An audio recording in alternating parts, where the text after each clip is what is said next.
Rothstein started that years ago, and it means that you play under any condition. The first time I had the ice bowl here, it was snowing, and we were only able to play 18. Second year, actually the first 3 years it was snowing, and then the 1 year we played it was 3 degrees when we started, and we had about 45 players at the time. So just no matter what the weather, come out and play. The no wimps, no whiners is pretty much if it's cold, then suck it up, come out and play.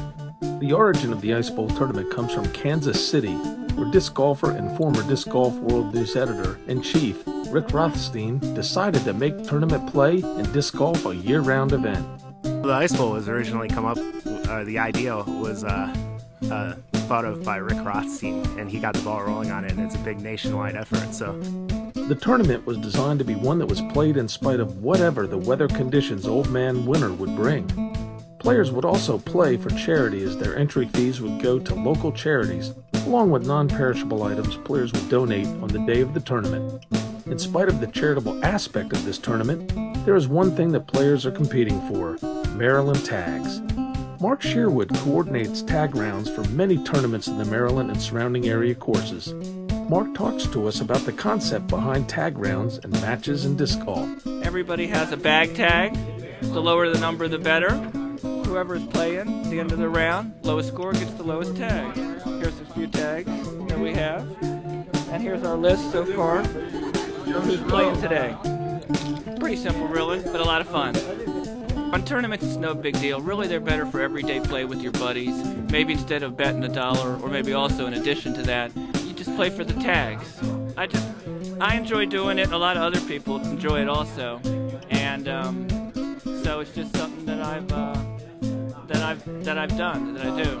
With the temperatures in the 20s and high winds, which makes it feel even colder, it can affect a player's game in a big way, not to mention the effect the high winds will have on the flight of your disc. We talked with players about how they plan to traverse the course today. Throw it straight, throw it low in the wind. Decided to get a little crazy off the box, and it didn't work. Wear my gloves in between throws, and just warm up good. Starting out, it'll be a little windy, cold. Just keep your fingers warm, get these little hand warmers, and throw it straight and low, like I always do. Hopefully, if the wind picks up a little bit, we'll see a nice flat score distribution and just keep getting pars. Hopefully, if you get an under par today, it'll be a good score. The wind sure did pick up and made players pay a price for not keeping their disc low to the ground. Poor Joe Ramirez caught a tough break on this drive. Lucky for him, it was just a pre-tournament practice drive. I tell you what, that's not a way to start the day off, but pick it up and do it again. Just not hit the tree. With so many acres of land to play on, we asked players why disc golfers should come as far away as Jersey City, New Jersey to play the Rockburn Branch Disc Golf Course. Come to Rockburn, we have it all. We have elevation changes, we have water, nice tight wooded holes, nice wide open holes. Much like all other wooded disc golf courses, you must be careful to pay attention where your drive lands on the wooded holes after the leaves have fallen. Bobby Sevier is learning this lesson and shares with us what happened and what you can do in the same situation to avoid the same fate. And suddenly, Bobby gets a surprise. Everybody took their tee shots. I was last up. Made the shot around the corner. I guess lost in the leaves. I mean, we've looked for the last 2 minutes, just can't find it. So we're just going to have to take a lost disc, take the penalty, and shoot from here, or where we last saw it. We re-tee? Is that the technical rule? Okay, so I have to go back. And re-tee. What kind of strategies? Just to try to wind your way around this corner and manipulate around the trees. That's about all you can do. Okay, so we do find the disc over here. Okay, great. I appreciate it. Found.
We asked Druid Hill Ice Bowl Tournament Director Paul Lichtinger what is it that inspires him to run the Druid Hill Ice Bowl.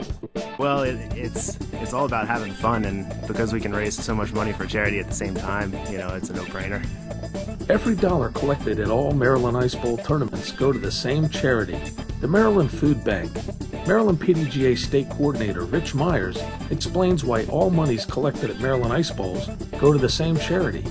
We try to donate to the same food bank to make our donation a little bit bigger, and we have one player who can run it through his company, and they do matching funds. So in the end, we end up matching funds and doubling the amount of money that we can donate to the needy and homeless.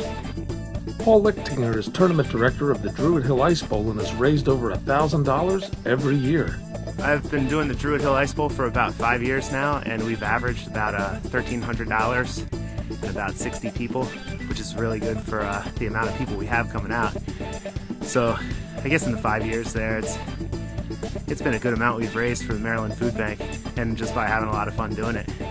Cash donations are considered to be a valuable means of giving to the poor, given the amount of food that can be purchased by food banks. What happens is that the food bank has supply lines where they can get food much cheaper than you can just get it off the shelf. So for $1, they can get a bunch of cans. They get it bulk, so they get a huge bulk rate.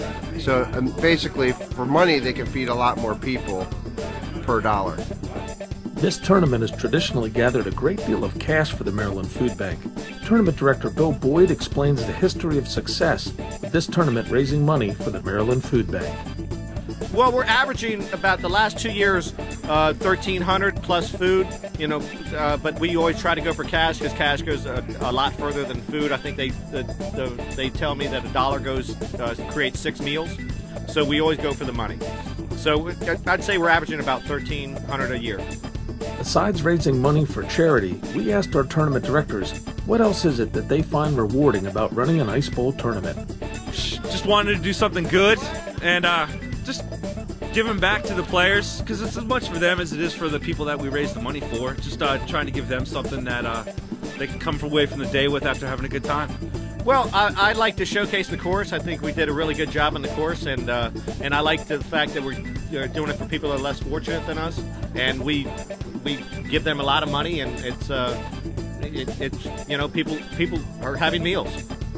With a combined effort to run the 2009 Rockburn Ice Bowl, we asked players how they feel about the efforts of Bill Boyd and Greg Service. They're doing a great job. They put it all together. They got a lot of people bringing chili out here. It's going to be a good time. Oh, they've done a great job with the course, and the chili cook-off is always a do-not-miss event. We're going to have a lot of good chili here afterwards, and it's always something to look forward to. The chili cook-off is always a good time at the Rockburn Ice Bowl and chili cook-off. Well, the round is over. We're going to take a break, but when we return, we'll bring you highlights of the great chili tasting to be had at the 2009 Rockburn Ice Bowl and Chili Cook-Off.